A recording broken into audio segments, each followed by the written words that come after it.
Assalamualaikum warahmatullahi wabarakatuh.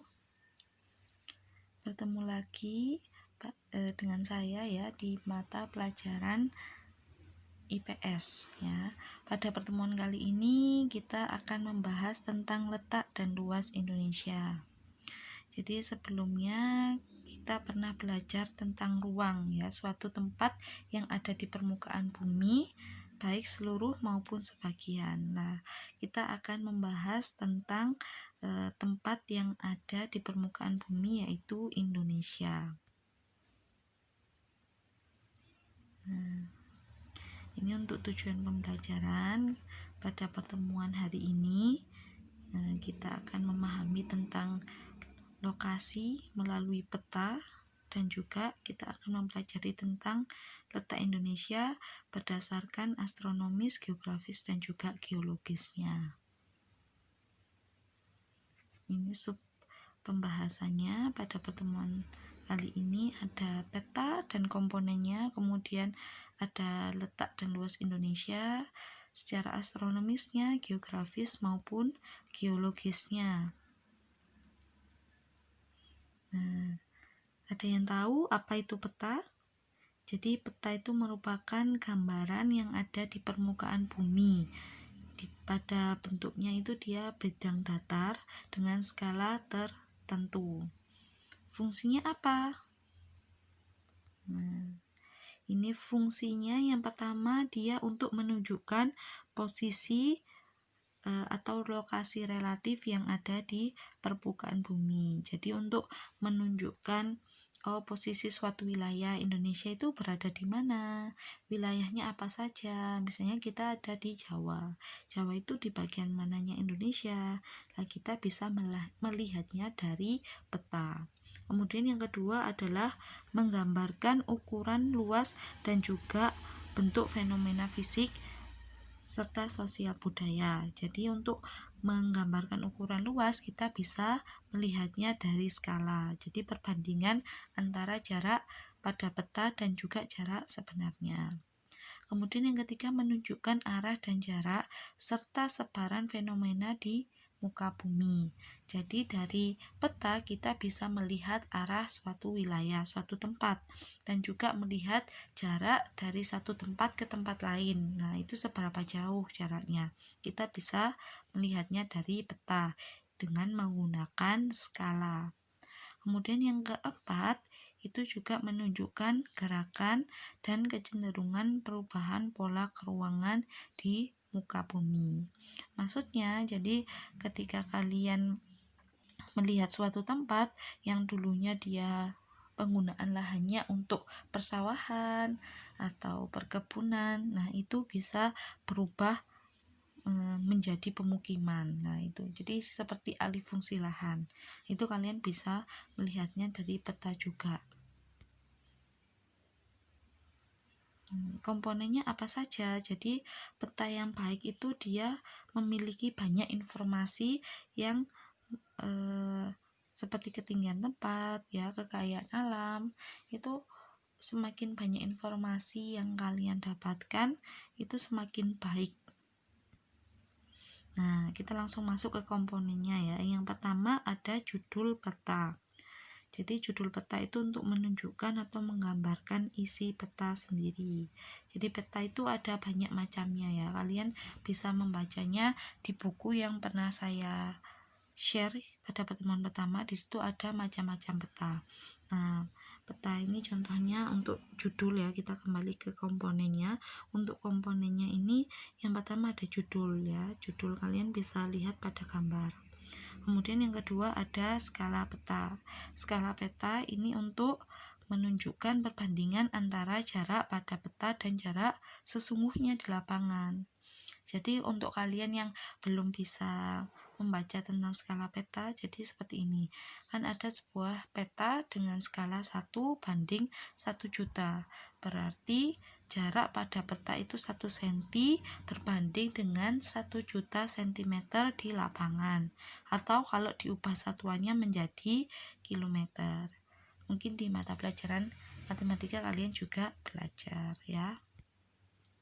Untuk yang selanjutnya, yang ketiga itu ada orientasi arah. Ini juga penting untuk menunjukkan arah suatu wilayah yang ada pada peta. Biasanya ada di pojok, ya, pojok peta itu sendiri ada untuk penunjuk arah, itu sangat penting, ya. Kemudian ada garis koordinat. Nah, garis koordinat ini biasanya garis khayal yang ada pada peta. Nah, kalian pernah melihatnya. Nah, itu ada garis lintang dan garis bujur. Kalau pada gambar, garis biru ini merupakan garis lintang. Dia garis yang sejajar dengan khatulistiwa. Kalau garis bujur itu yang menghubungkan kutub utara dengan kutub selatan. Nah, selanjutnya ada simbol peta. Nah, ini macam-macam simbol peta, ada simbol titik untuk menunjukkan ibu kota biasanya dan juga gunung. Kemudian simbol garis untuk menunjukkan biasanya sungai, jalan, atau batas wilayah, ya. Kemudian ada simbol area. Nah, ini untuk menunjukkan biasanya daerah pemukiman, danau, sawah gitu ya.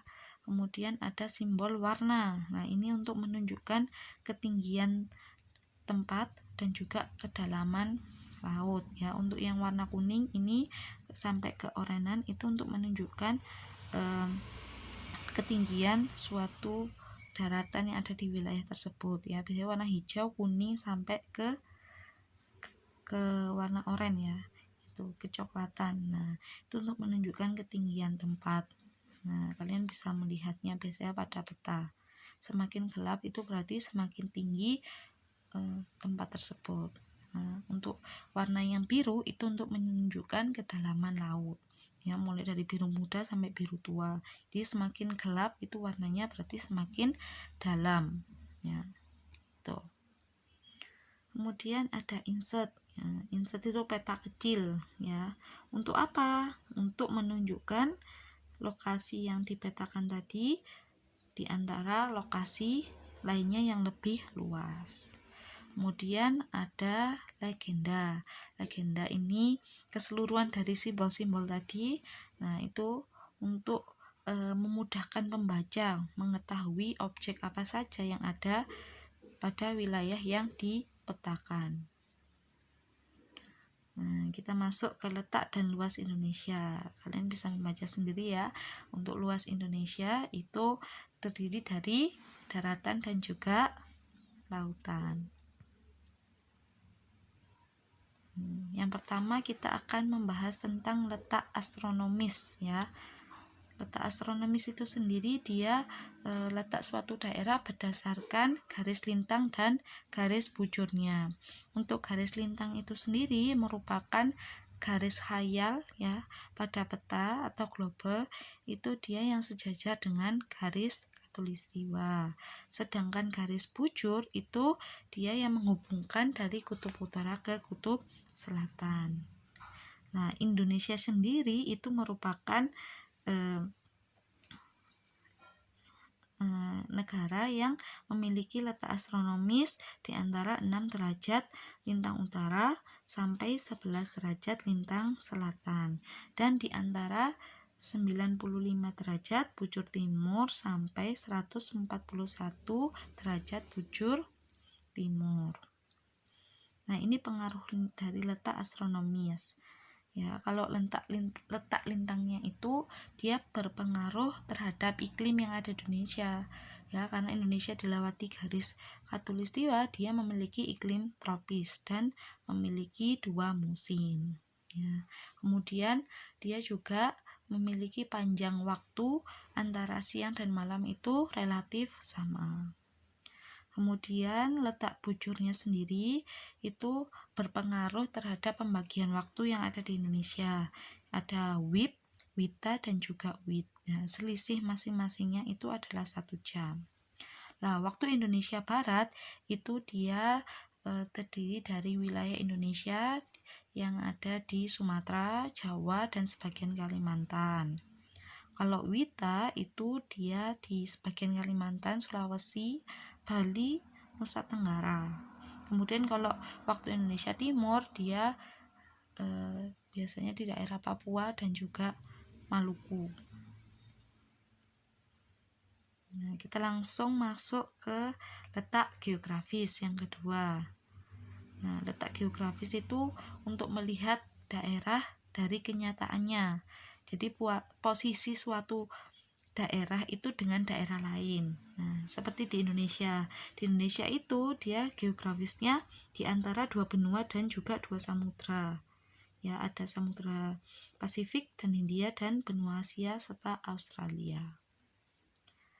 Nah, ini untuk perbatasan Indonesia dengan negara tetangga. Ya, di situ kalian bisa melihat ada Malaysia, Singapura, Papua Nugini, Timor Leste, Brunei Darussalam, ya, dan lain-lain.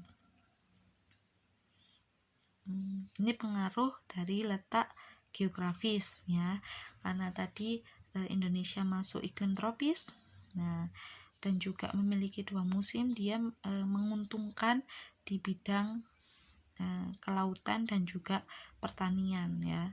Jadi banyak aktivitas pertanian karena memiliki banyak gunung, ya, pegunungan itu menyebabkan Indonesia itu banyak lahan pertanian, dan juga karena wilayah perairannya yang luas tadi itu juga banyak penduduknya yang bekerja di bidang kelautan, ya, entah pelayaran atau nelayan, gitu ya. Kemudian juga memiliki hubungan dengan negara-negara lain karena tadi ada perbatasan dengan negara-negara tetangga, ya, akhirnya mudah untuk menjalin hubungan dengan negara lain, baik di bidang politik, ekonomi, maupun sosial budaya. Kemudian juga menjadi jalur lalu lintas antar negara, terutama di bidang perdagangan, ya, atau ekspor impor. Nah, kayak gitu.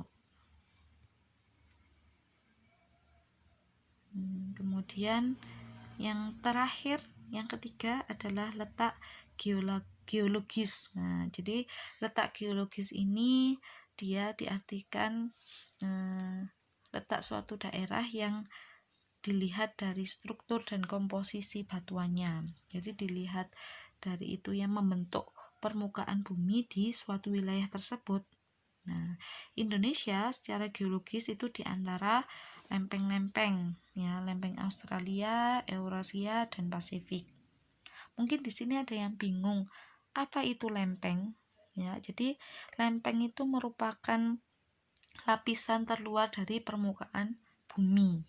Jadi dia itu terbentuk, ya, memiliki struktur yang padat dan juga keras, ya. Jadi kayak terdiri dari batu dan tanah.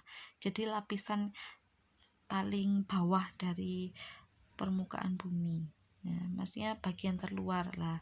Itu ada lempeng benua dan lempeng samudra kalau untuk jenis lempengnya.